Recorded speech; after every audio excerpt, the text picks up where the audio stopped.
Cette petite bouteille veut révolutionner le marché.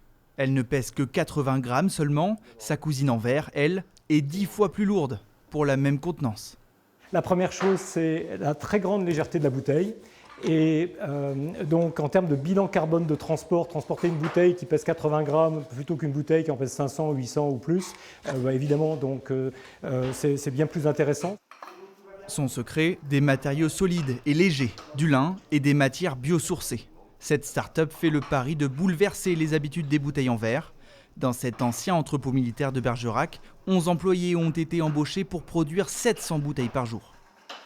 Vous avez une lame qui tourne et vous tournez la bouteille dans la machine. Avec les matériaux et l'énergie nécessaires, fabriquer du verre coûte très cher. Les alternatives sont donc de plus en plus demandées. Le fait qu'elle soit plus légère, le fait également les procédés permettent d'avoir un bilan carbone inférieur de 50% par rapport à une bouteille en verre. Et c'est effectivement ce que recherchent nos clients et le consommateur final. À quelques kilomètres de là, le vignoble des Verres d'Eau vend l'un de ses vins dans cette nouvelle bouteille qui intrigue. Ça semble plus léger qu'une bouteille en verre, mais on dirait que c'est aussi solide. Du lin, ça c'est intéressant, c'est bon, isolant, ça c'est du lin aussi, je crois.